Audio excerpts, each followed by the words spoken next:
Comment faire une juste place aux jeux vidéo dans ma pratique professionnelle? Les jeux vidéo sont partout. Ils sont un fait social massif, autant par l'ampleur économique du secteur dans l'industrie culturelle que par l'étendue et la diversité des pratiques. En 2019, le chiffre d'affaires généré par le secteur du jeu vidéo était de 4,8 milliards d'euros en France, 3 fois plus que le cinéma. Son succès s'explique principalement par la variété des supports et des genres disponibles.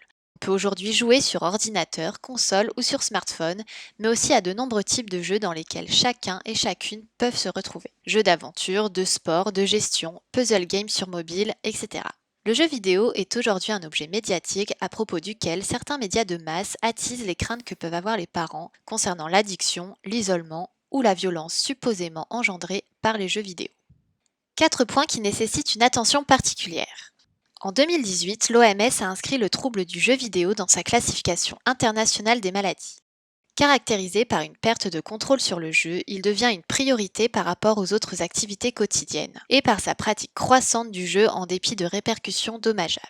Il entraîne une altération importante des activités personnelles, familiales, sociales, éducatives ou professionnelles qui doit se manifester sur une période d'au moins 12 mois et ne concerne donc qu'une très faible proportion de la population. Par ailleurs, on observe qu'une pratique excessive n'est bien souvent qu'un symptôme d'un mal-être dont il faut chercher la cause ailleurs. Décrochage scolaire, harcèlement, situations sociales difficiles, etc.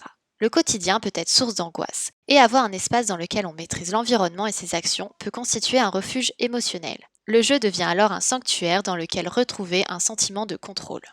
L'image du joueur ou de la joueuse solitaire, manette à la main dans l'obscurité, n'a jamais vraiment été d'actualité. Sans parler des parties à plusieurs sur le canapé, la personne qui joue est rarement seule. On discute avec ses proches, de ses parties, de ses accomplissements, on échange des astuces. À l'instar du sport, on participe à des championnats et on regarde même des matchs d'e-sport. Sans compter que depuis quelques années, on peut regarder d'autres personnes jouer grâce au streaming, des gens qui diffusent leurs parties en direct sur Internet.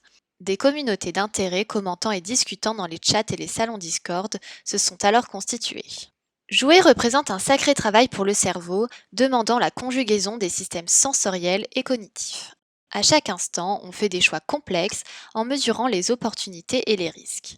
C'est sur cette stimulation intellectuelle continue et bien dosée que repose tout le plaisir des jeux vidéo.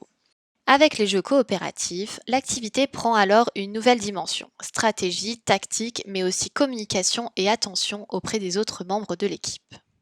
Faire une place aux jeux vidéo dans nos pratiques professionnelles, c'est d'abord différencier l'éducation par les jeux vidéo et l'éducation aux jeux vidéo. Faire de l'éducation par les jeux vidéo, c'est s'appuyer sur leur univers et leurs activités ludiques comme des moyens pédagogiques dans l'objectif de développer des compétences et assimiler des savoirs. Au contraire, l'éducation aux jeux vidéo vise l'acquisition des clés de compréhension sur les cultures et les usages vidéoludiques en créant de la distance critique sur les modèles économiques et les processus de création.